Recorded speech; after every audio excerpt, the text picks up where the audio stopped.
रीमा एक अमीर खानदान की बहू थी। ससुराल में उसे किसी भी चीज की कोई कमी नहीं थी। खुला पैसा, सारे ऐशो आराम उसके ससुराल में उसे मिलते थे। शादी के 1 साल में उस पर कोई जिम्मेदारी नहीं थी। सब कुछ उसकी सास कलावती संभालती थी। पर आज जब सुबह सुबह कलावती ने उसे किसी जरूरी काम से अपने पास बुलाया तो उसके मन में तरह तरह के सवाल उठने लगे। रीमा, वो मम्मी तुम्हें कमरे में बुला रही हैं। मम्मी जी, इतनी सुबह सुबह? उन्हें मेरे से इतनी सुबह सुबह क्या काम है? होगा कोई काम, पूछ लो एक बार जाकर। हाँ, जाती हूँ। रीमा अपनी सास के कमरे में जाती है। उसकी सास कलावती उसके हाथ में एक चाबी का गुच्छा देती है। बहू, ये चाबी का गुच्छा आज से तुम्हारे पास रहेगा। मैं तुम्हें इस घर के खर्चों की सारी जिम्मेदारी सौंप रही हूँ। जिस तरह से मेरी सास ने मुझे ये जिम्मेदारी दी थी, अब ये जिम्मेदारी मैं तुम्हें सौंप रही हूँ। पर तुम्हें इस जिम्मेदारी को बहुत ध्यान से निभाना है। अभी मैं ये चाबी का गुच्छा केवल 1 महीने के लिए तुम्हें दूंगी। अगर तुमने मुझे अगले 1 महीने में पैसों की बचत करके दिखा दी तो मैं तुम्हें हमेशा के लिए ये चाबी का गुच्छा दे दूंगी। सास की बातें सुनकर रीमा के मन में खुशी की लहर दौड़ पड़ी। कब से मैं इस चाबी के गुच्छे को पाने की कोशिश कर रही थी। आज माँ जी ने खुद ही मुझे ये दे दिया। अब तो मेरे मजे ही मजे हैं। मैं खुला खर्च करूंगी। नहीं, अभी 1 महीने तक तो मुझे बचत करनी होगी। उसके बाद ही जब पूरी तरह से चाबी मेरे पास आ जाएगी तभी ऐसा हो पाएगा। मुझे तब तक अपने आप पर कंट्रोल रखना होगा। समझ आ गई बहू? ये लो, पकड़ो चाबियां और 1 महीने बाद मुझे बताना कि तुमने कितने पैसे बचाए हैं। मैंने तिजोरी में 1 महीने के खर्चे के पैसे रख दिए हैं। अब तुम्हें उनमें से कुछ पैसे बचा कर दिखाना है।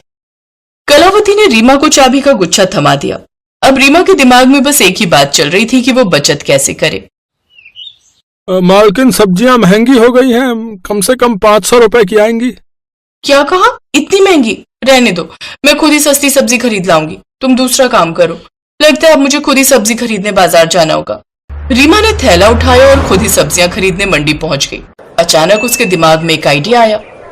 इतनी भीड़ भाड़ में अगर मैं थोड़ी बहुत सब्जी चुरा लूंगी तो किसी को क्या ही पता चलेगा। वैसे भी मैं अमीर खानदान की हूँ, मेरे ऊपर किसी का शक नहीं जाएगा। इतनी ढेर सारी सब्जियों में से 2-4 किलो मैंने निकाल भी ली तो इन सब्जी वालों का भला क्या ही बिगड़ जाएगा। पर हाँ, मेरा भला जरूर हो जाएगा क्योंकि मैं सब्जी के पैसे बचा लूंगी। रीमा सब्जी खरीदने के बहाने सब्जी वालों से मोल भाव करती रही और वो ऐसे दिखा रही थी मानो कितनी महंगी सब्जी खरीद रही हो। और चुपके से उसने थोड़ी थोड़ी सब्जियां अपने थैले में डालनी शुरू कर दी। अब अमीर घर की औरत पर भला कौन ही शक करता, किसी को इतना पता ही नहीं चला। रीमा ने बहुत सारी सब्जियां चुराकर अपने थैले में रख ली। उस दिन रीमा बहुत खुश थी क्योंकि उसने बहुत सारे पैसे बचा लिए। अरे वाह बहू, तुम 100 रुपए में इतनी सारी सब्जी खरीद लाई। तो और क्या मम्मी जी, अब हम घर के नौकरों को सब्जी खरीदने के लिए भेजते हैं तो ये मोल भाव थोड़ी करते हैं। तुम तो बहुत समझदार हो बहू, तुमने तो अभी से बचत करनी शुरू कर दी। जीती रहो। आज ये सब देखकर मैं बहुत खुश हूँ। देख लो, तुम सबके भरोसे में है, ना जाने कितना खर्च कर देती थी। ये तो रीमा बहू ने समझदारी दिखाई और आज देखो सब्जी कितनी सस्ती खरीद कर लाई है। रीमा बहुत खुश थी कि उसकी सास उसके बचत करने से खुश है, पर वो चोरी करने का अपराध कर रही है, इस बात का उसे कोई पछतावा नहीं था। अब तो रीमा की आदत सी बन गई थी रोजाना सब्जी चोरी करने की। वो जब भी मंडी जाती तो खरीदने से ज्यादा सब्जी चोरी कर लेती। रीमा अक्सर ही मंडी से सब्जी चोरी करके लाने लगी। और ऐसे ही एक दिन जब रीमा सब्जी खरीदने मंडी जाने लगी तो वो अपना पर्स ले जाना भूल गई। रीमा ने जल्दी में अपना पर्स सीढ़ियों पर ही छोड़ दिया।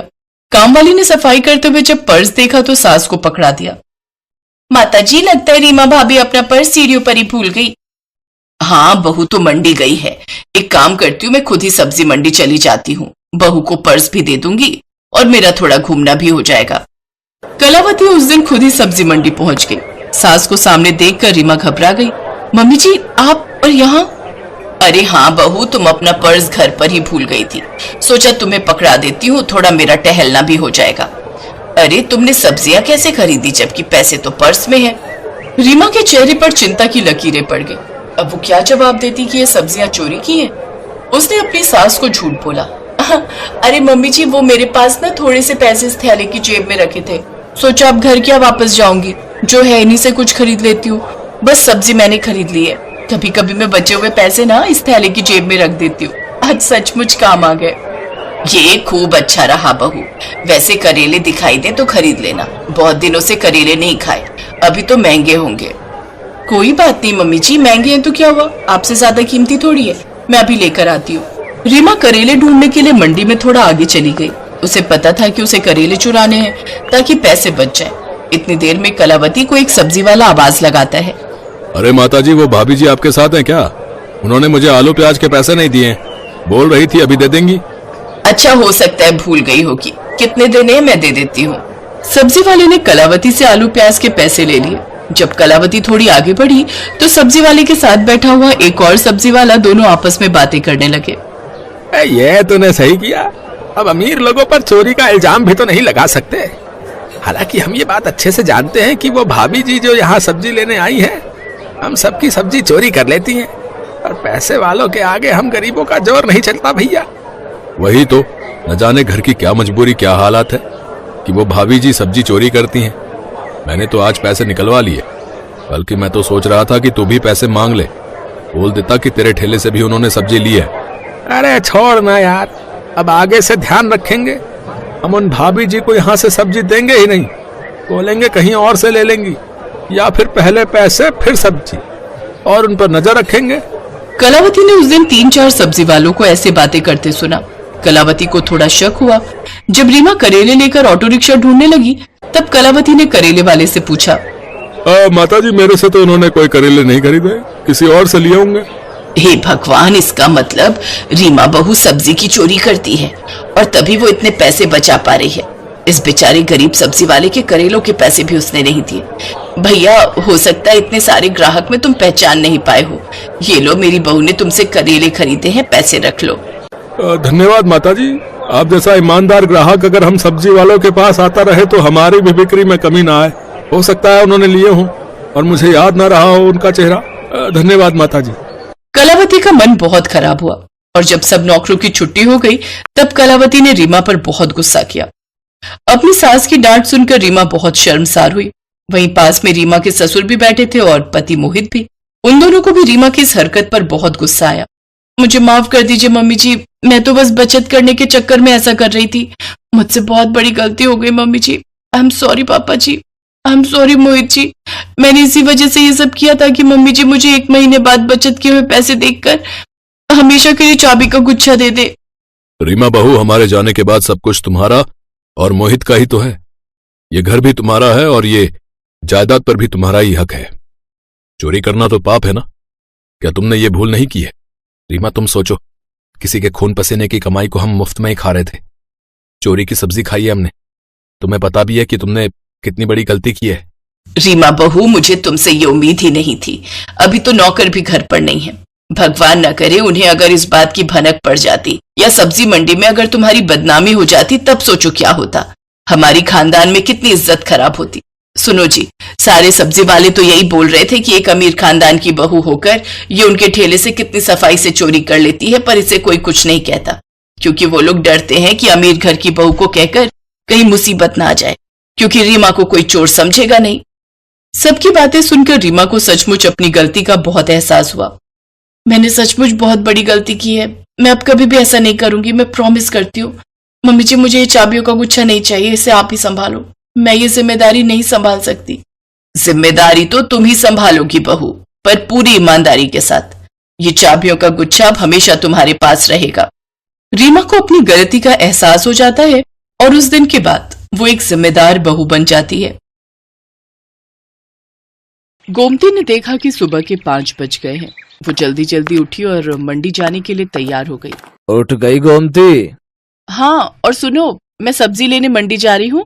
तुम ब्रेड और दूध बंटी को बोल देना, ले आएगा। चाय ब्रेड खाकर ही दवाई लेना। हाँ हाँ, ले लूंगा, तू भी ध्यान से जाना। गोमती का पति किशन बीमार रहता था, इसलिए घर का खर्च चलाने के लिए गोमती सब्जियां बेचने लगी। गोमती सुबह सुबह की ताजी सब्जी खरीदने के लिए बड़ी मंडी जाने लगी। गोमती ताजी सब्जियां खरीद कर लाती और बाजार में ताजी सब्जी का ठेला लगाती। सभी ग्राहक जानते थे कि गोमती बड़ी मंडी से ताजी सब्जियां लाती है, इसलिए सुबह सुबह गोमती के ठेले पर सब्जी खरीदने के लिए ग्राहकों की भीड़ लग जाती थी। 1 किलो आलू, प्याज, टमाटर और हाँ, आधा किलो करेला, भिंडी और अरबी भी कर दो। 1 किलो खीरा निकाल देना। हाँ हाँ, अभी कर देती हूँ। तभी एक औरत गोमती के पास आती है जिसका नाम मेघा था। वो गर्भवती थी और सुबह सुबह टहलने के लिए निकलती थी। मेघा का नियम था, वो गोमती से ताजी सब्जियां लेती हुई ही घर जाती थी। गोमती, मैंने तुम्हें कच्चे आम बोले थे, लाई हो क्या? हाँ हाँ मेघा दीदी, आपके कच्चे आम मैंने पहले ही अलग ले लिए थे। ये देखो ताजे ताजे कच्चे आम। अरे वाह, इन कच्चे आमों को देखकर तो मेरे मुंह में पानी आ रहा है। वैसे कुछ भी कहो, सुबह सुबह की ताजी सब्जी की सुगंध ही अलग होती है, जो पूरे बाजार में सिर्फ तुम्हारे ठेले पर ही मिलती है। मुझे लगता है तुम बहुत मेहनत से सुबह सुबह बड़ी मंडी से ताजी सब्जियां लाती हो। कितने बजे उठ जाती हो गोमती? मेघा दीदी, रात को देर से सोती हूँ और आप तो जानती ही हो बंटी के पापा की तबीयत ठीक नहीं रहती, पूरे घर का काम देखना होता है। फिर सुबह सुबह मंडी निकलती हूँ 5 बजे उठकर, उसके बाद घर जाना ही नहीं होता, सीधी यहीं आ जाती हूँ और ठेला तैयार करती हूँ। और कोई सब्जी चाहिए, दे दूं क्या? और आज आप अकेले आए हो? अक्सर तो आपके साथ अमर भैया होते हैं। हाँ, अमर को कुछ दिनों के लिए ऑफिस के काम से बाहर जाना पड़ा, आ जाएंगे बोल रहे हैं। वैसे मैंने माँ को बुला लिया है, अकेली होती हूँ ना घर पर तो मन ही नहीं लगता। एक काम करो, मैं तुम्हें सब्जियां बता देती हूँ, क्या तुम रोजाना मेरे घर पर ताजी सब्जियां दे जा सकती हो? अब चला नहीं जाता, पूरा टाइम है ना इसलिए। हाँ हाँ, आप चिंता मत करो मेघा दीदी, मैं रोजाना सुबह सुबह की ताजी सब्जी आपके घर पहुंचा दिया करूंगी। इस हालत में आप अपना ख्याल रखो और किसी भी चीज की जरूरत हो तो मुझे वो भी कह देना, मैं ला दिया करूंगी। मैं तो बड़ी मंडी जाती ही रहती हूँ। बहुत बहुत धन्यवाद गोमती, नहीं तो आजकल इतना कौन करता है। ठीक है, अब मैं चलती हूँ, ये मेरा फोन नंबर है, मैं तुम्हें सब्जियां बता दिया करूंगी, तुम पहुंचा दिया करना। ठीक है दीदी, इसमें अपना नंबर आप खुद ही डाल दो, मुझे डालना नहीं आता। हाँ हाँ लाओ।